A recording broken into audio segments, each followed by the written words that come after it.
நாளைக்கு லைவில் பார்ப்போம். நான் சும்மா இப்போ கட் பண்ணிடுவேன். நான் போடலையா, அதுக்காக சும்மா ஒரு ஆன் பண்ணிட்டு கட் பண்ணுவேன், அவ்வளோதான்.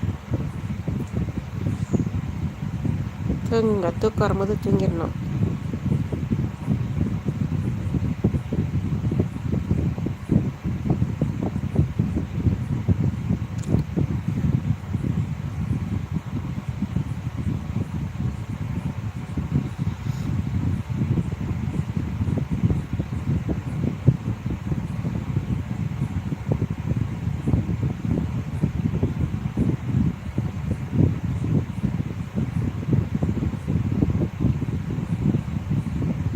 எல்லாரும் தூங்குறீங்கன்னு நினைக்கிறேன்.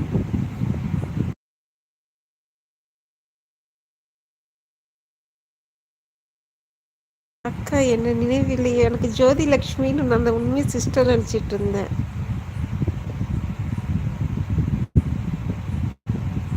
எந்த ராஜன் தான் ஞாபகம் இல்லை. சொல்லுங்க.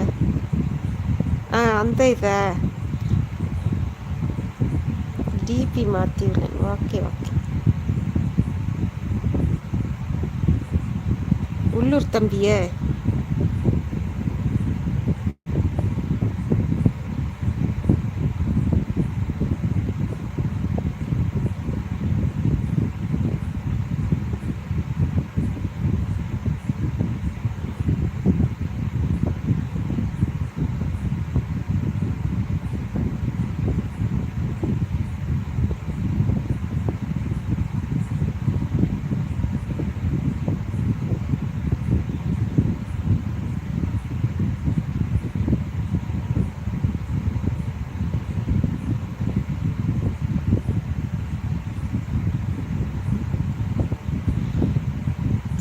சொல்லுங்க. நான் மறக்கல.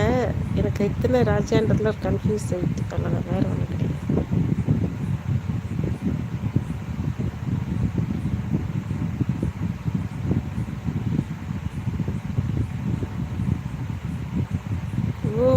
ஓகே.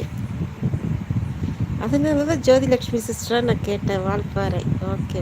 அவங்க ஹஸ்பண்டா? Okay sis. ஜோதி சிஸ் எப்படி இருக்காங்க? நல்லா இருக்காங்களா?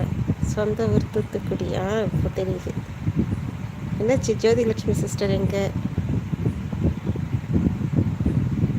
இப்போ புரியுது. டெம்பிளுக்கு கூட அந்த திருவிழாவை என்னமோன்னு சொல்லிட்டு வந்திருந்தாங்க, கரெக்டாக ஒரு 3 வீக்ஸ் முன்னாடி. ஹாய் சிஸ்டர் எம்ஆர்எம் தம்பி. வாங்க தம்பி, எப்படி இருக்கீங்க? நல்லா இருக்காங்க. பாபி சிஸ், உங்களுக்கு தெரியும் நான் எவ்வளோ ஸ்ட்ரகிளில் வந்தேன் என்று. சில தவறான மனிதர்களால் என் மேல் சாயம் பார்க்கிறார். Only nose. அது எனக்கு புரியுது சிஸ். அதாவது எல்லாரையும் புரிஞ்சுக்கிட முடியாது சிஸ். காடால் மட்டும்தான் புரிய முடியும். ஓகேவா? அதெல்லாம் ஒரி பண்ணக்கூடாது, தூக்கி போட்டுடணும். அதனால தான் நான் சொன்னேன் என்னோடய ப்ரேயர் ரிக்வெஸ்ட்டில், ஏதாவது ப்ரேயர் லிஸ்ட்டில் நீங்கள் இருக்கீங்க நான் சொன்னேன்னா மிருகங்கள் வரும்.